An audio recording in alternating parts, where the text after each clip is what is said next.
Hey y'all, it's Dr. Know-It-All. So I know I'm traveling, actually taking a little bit of a day here. I'm actually in Ridgway, Colorado, not in Telluride because that's where my friend lives. So I just wanted to show you a little of the background. Mount Sneffels is back there. It's 14,000 something odd feet. I climbed it a couple summers ago, but have not done it in the winter, obviously. Anyway, Telluride is that away, up over the Dallas Divide. And it was snowing this morning, and it was the second day out for me, and I was like, I'll just take a little bit of a break. Although honestly, my thighs feel better than I thought they were going to afterwards. So anyway, I wanted to do a quick video about a bunch of Elon tweets about a variety of subjects. He's been on it lately, man. So I'm gonna start with the most sensitive. So if you want to kind of skip over the Ukraine thing, if you don't like that, you can skip forward a minute or two and see. Sorry, don't have the chapter numbers because I'm just doing this interactively here, but or whatever. Doing this, how would you call it? Just raw footage. There we go. That would be the thing. So anyway, Elon has been putting up Starlink. Well, obviously Starlink is up in space, so that's not a big deal. But he's been sending a whole bunch of receivers to Ukraine. And interestingly enough, somebody, potentially, hypothetically, it might be the Russians who are invading, are blocking the signals. And so Elon Musk has actually gone to the trouble of actually repurposing SpaceX to a large extent. He said it's actually going to affect Starlink version 2 and Starship.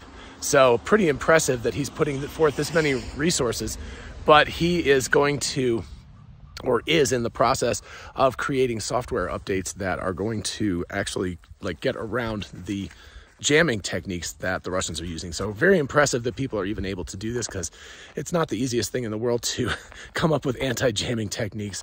But anyway, he's doing that and also reducing power. They did another software update where the power was reduced so that you could actually run it in an automobile.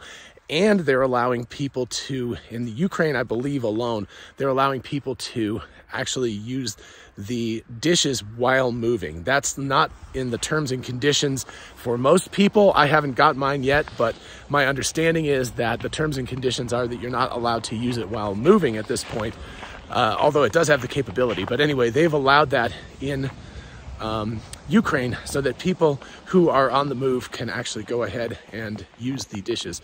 Giving in a sense of how real world this is, Elon has had to say that people need to only use it when necessary, and also make sure that they have some sort of camouflage or something on it, because the Russians, I think, will try to triangulate the signal, but can also just physically look for something that's flashing, because it's metallic, so they can look for something that's that right shape and target people. So pretty terrifying stuff. Along the same lines, Elon Musk has very infamously, although I don't know why people are taking such a shining to this, but he has said that they need to go about, the world needs to produce more oil in the short term to reduce the dependence on Russia for oil and natural gas. And people are freaking out because they're saying oh, you're supposed to be all about clean energy and stuff, but if you don't have, this is actually a perfect environment here, right? Wintertime, if you don't have gas or electricity to heat your house in the winter, you don't really care about the future that much, and also, of course, to power all the industry and everything like that. So you can't switch over to renewable energies instantly. So the necessity is for us to produce more oil and gas in the near term to allow people to be more energy independent of other countries. And of course, hopefully this will be a significant wake-up call for the world that we all need to become energy independent for our individual countries. So yeah, so that's a pretty major deals. So okay, now onward to talking about non-Ukrainian topics. So let's talk about full self-driving beta 10.12, which is rather interesting. Elon tweeted about this. He said that there's actually the 10.11 is what I was imagining was going to come up first, but it hasn't come up. Good morning. Seeing people, but anyway, so I would 10.11, because we're on 10.10.2 right now. So I don't know, maybe they're skipping 10.11 because version 11 is the new software that they're talking about having, that's going to be a single stack version. So maybe they just want to avoid confusion and move on to 10.12 as opposed to that. Or maybe Elon just mistyped when he typed in that text message. But anyway, he said that 10.12 is going to have significant updates. And more importantly, he said that basically they're working up to the point where the interventions in the city are getting to be so low that they can actually turn their attention to highway driving relatively soon. I'm gonna rotate around so you can see this because I thought you might want to see this background. There we go. That's more interesting than the parking lot of an apartment complex. But anyway, he was saying that that they're actually getting to the point, and I kind of agree because I've been driving this stuff, and 10.10.2 is getting good enough that there's not that many interventions. There are annoyance interventions that I have while driving, and I've done a bunch of videos on this, so you can watch that stuff. But they're like, okay, it may not be driving quite the direction that or quite the lane that I wanted it to pick, or it might be a little bit more slow than me because it's still a little hesitant in places. These are not safety issues anymore. These are just kind of what I call inconvenience issues, where I'm like, well, I'm in a rush and I'm an impatient person, and I'd rather just like drive myself rather than have the beta driving. But it's really, really good. Interestingly enough, Elon Musk agreed that the stack on the highway is really poor and doesn't work well. I disagree. I think at this point the stack on the highway works very, very well, and I think that, I don't know, I drive most of the time on the highway without touching it. And yeah, of course it's more primitive and it doesn't have everything as good as what the new stack is. And so I expect it'll be better, but I also expect to have some steps backwards when we reach version 11 or whatever version is going to be the single stack. So I think that we're actually going to take a few steps backwards, which means that it will probably be a little bit worse for a while. But of course, again, the headroom, again, as I've talked about in videos, you should definitely watch those videos, but having headroom, in fact, that was a very recent video that I did that discusses exactly what headroom means and why it's so important. But anyway, you should definitely, I think that what we'll see is version 11 will kind of go like this, right? It's been very steady state on the highway, and it'll kind of drop a little bit, and then it'll go back up really, really rapidly, and we'll get stuff that is significantly better than the current behavior on the highways. But still, 10.12 sounds like it's going to be a very lovely update and a very necessary update, and it will get better.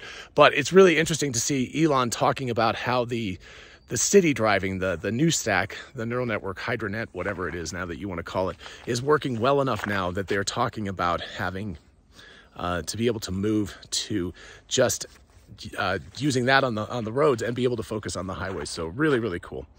All right, and then the last part of this thing is about smart traffic lights. So this was interesting. Someone tweeted that traffic lights are dumb. I've been saying this for freaking years.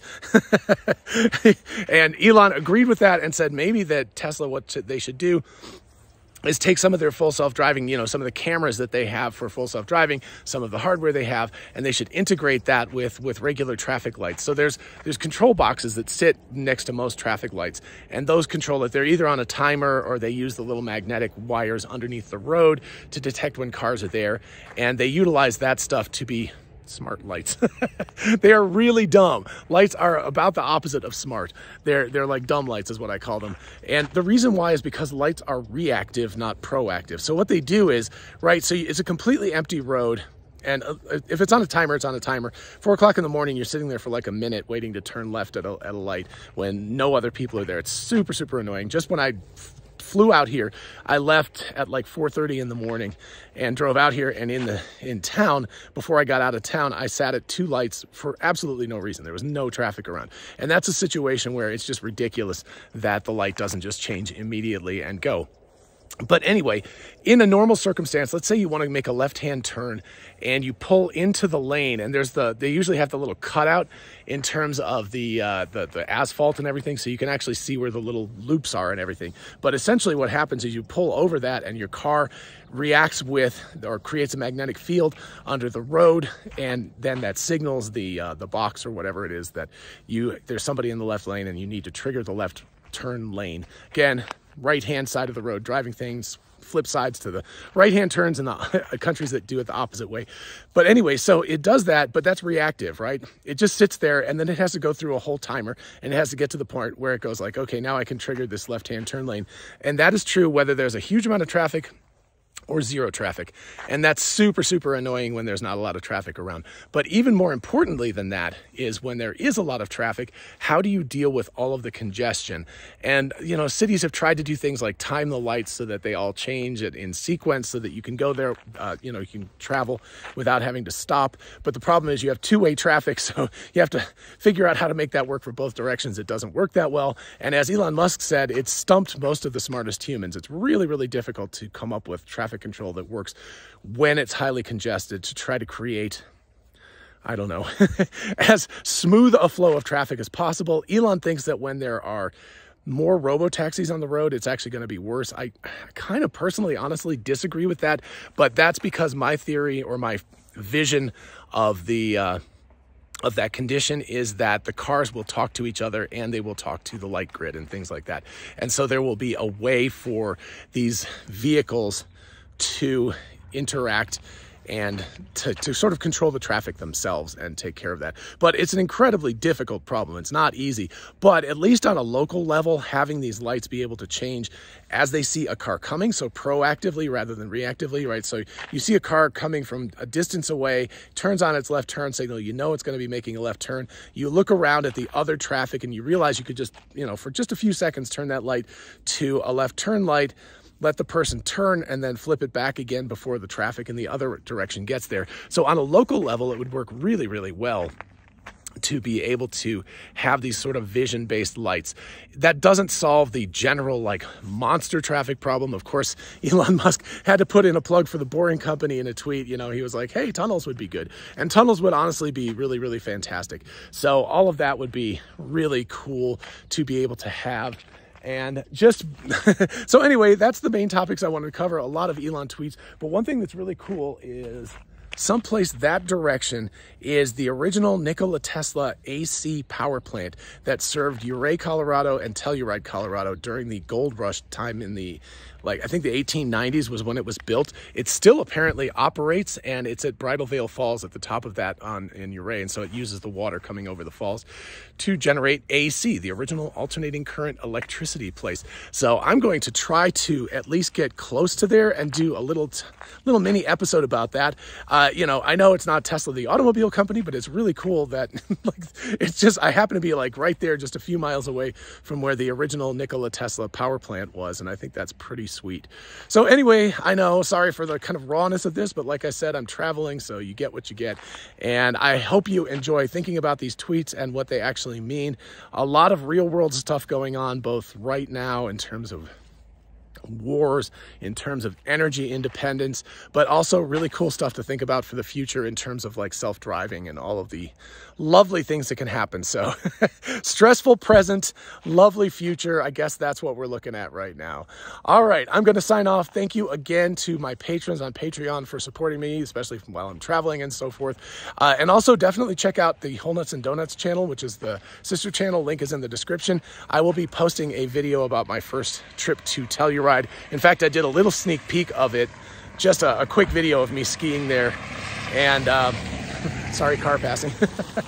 Almost got through the video without a person driving right by me. Anyway, I did a quick video of that yesterday, and so you can go check that out if you want, but I'll do a full video of it when I get back home again. Anyway, have a lovely Sunday, and I will talk to you all later. Bye-bye.